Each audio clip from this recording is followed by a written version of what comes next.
哟，小花婶，忙着呢。啊，是啊，小白。啊，你这菜长得可真行啊。不错吧？啊。你要没有的话，你可以随便薅着吃。不用不用，我们家种的也有。有啊。小花婶，你这儿那个养女走了也好几年了吧？是啊，走了有几年了。小花婶，不是我说，你那个养女啊，就是个没良心的东西。你说说，你把她养到这么大容易吗？到现在都不回来看你，我估计啊，以后也不会回来了。小白，你不能这样说她的，她也许在外边忙吧，没时间回来看我吧。我相信我们家闺女不是那样的人。行了吧，小花婶，你就别自欺欺人了。你说你傻不傻呀？你啊，还等着她回来呢。我估计在外面，她已经把你给忘了，她也不知道在外面干嘛呢，吃香的喝辣的呗。估计，你呀，就在家等着她吧，她永远都不会回来看你的。要我说啊，你还是把她忘了吧。你啊，该吃吃，该喝喝，也别想她了。她和你啊，也没什么血缘关系。你啊，就当养了个白眼狼啊，把她养大了。哎呀，行了，小白，也别说了，这孩子们啊，他有他们的生活，他不回来也行。你看我这穷家破院的，回来有什么出息呀？婶儿，你到现在还替他说话呢？啊，我都感觉，我都替你感觉到不公。哎呀，小白，行了，这他毕竟是我的孩子嘛，这当老的当父母的，哪有一个恨自己孩子的呀？婶儿，你就继续傻吧啊，还替他说话。行，我也不跟你说了，我跟你说不明白，我回家了啊。好好，行行，你有事先忙。谁傻？小黑，你是真的把妈给忘了吗？真像小白说的那样，你不要我了吗？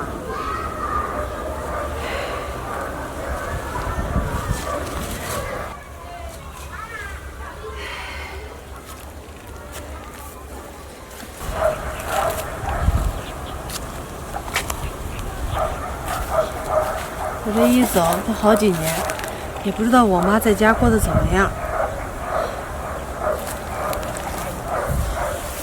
妈，啊，小飞，真的是你吗？我没有在做梦吧？妈，真的是我也挺想你的。我的孩子，你终于回来了，你想死妈了。快让妈看看。哎呀，妈，我没在家这么多年，你过得还好吧？好，这妈过得好着呢，就是啊，太想你了。妈，我也想你。闺女啊，那你想妈为什么不回来看我呀？我还以为你不要我了呢。妈，我怎么会不要你了呢？我本来想着我在外边混出名堂，再回来接你，让你去享福的。可是我这一直都没混好，我没有脸回来见你。傻孩子，你混得好不好，妈都在家等着你。你在外面吃苦受罪，你干嘛不回来找我呀？妈，你看，这我也不是你的亲生孩子，你把我捡回来，把我抚养长大，你为我付出那么多了，我怎么好意思再回来，还让你为我付出啊？傻孩子呀，自从我把你捡回家的那一刻起，你就是我的亲生女儿了。妈，谢谢你。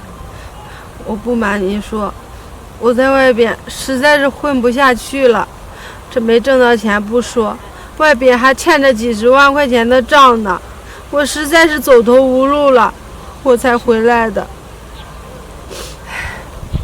没事，闺女，你就回家，这不是还有妈呢？你欠的债呀，妈替你想办法。妈，你在家就种地，你能想什么办法呀？你就别管了，你就听妈的，妈不会让你受罪的。妈，行了，闺女，不说了，咱回家啊，回家。闺女啊，要不你先回家吧，妈还有点事儿。妈，那行，那我就先回家啊，去吧。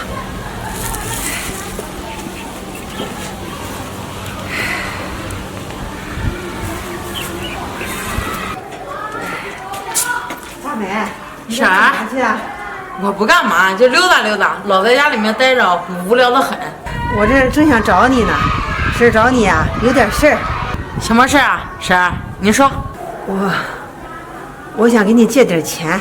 婶儿，你借钱干嘛呀？你这平时种那几块地，不是够你一个人花了吗？大梅，婶儿就不瞒你了，这不小飞回来了吗？他在外边呀混得也不好，这还欠了很多钱，我就想给你借点，替他还债。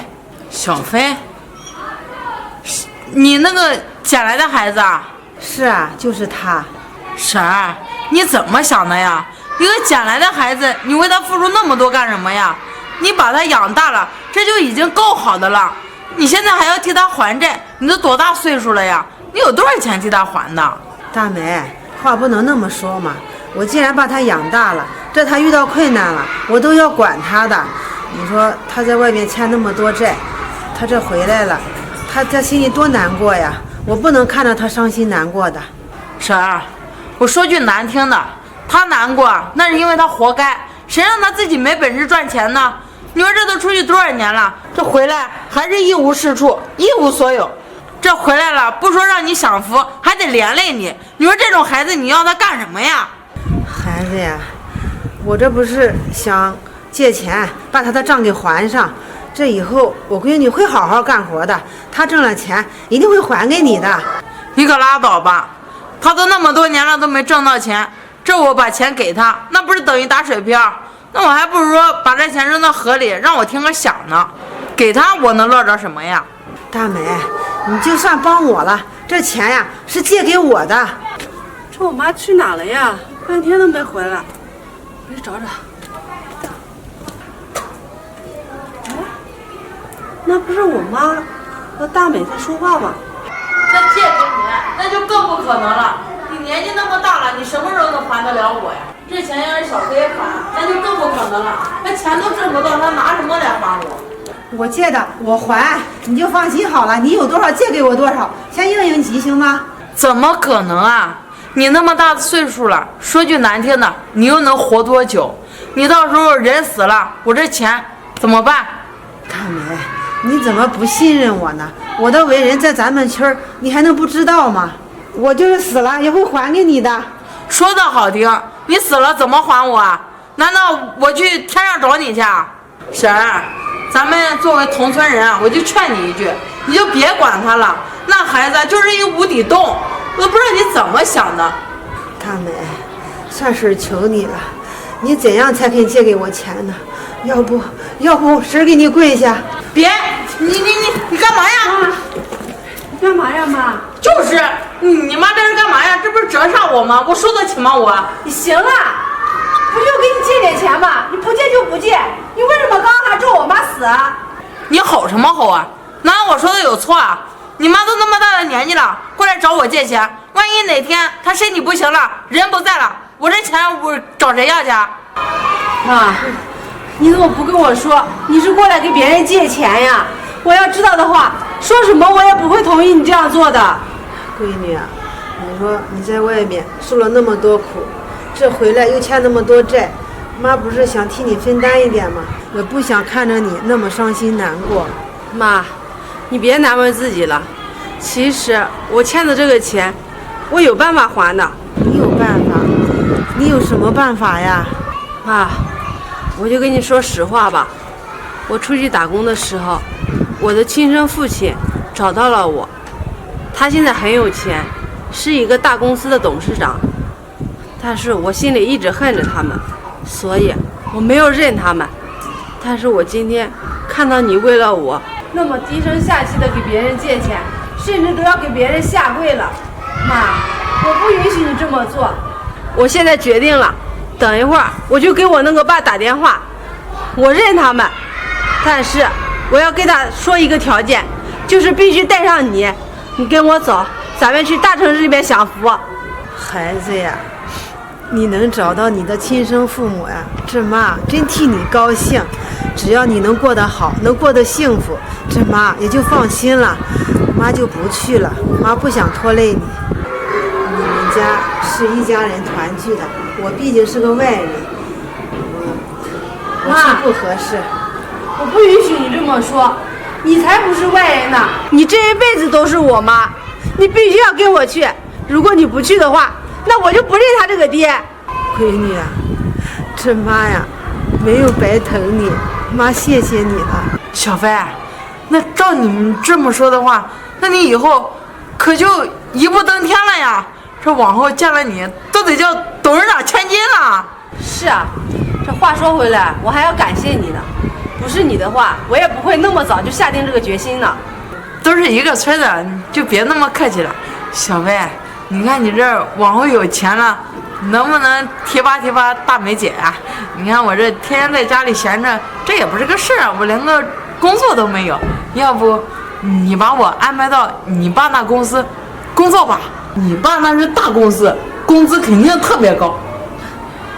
大美啊，我真是以前都没看出来呀，你这脸变得可真快呀！真是你在这种小地方窝着都可惜了。你看这谁说不是呢？小飞，要不还是你说你眼光独特，一眼都看到了我的潜质。想去我爸公司啊？行呀，那我就给你安排一个保洁的工作吧。我看你啊，挺适合打扫厕所的，说话口气都那么重，正好呀，打扫厕所也合适。妈，咱们走。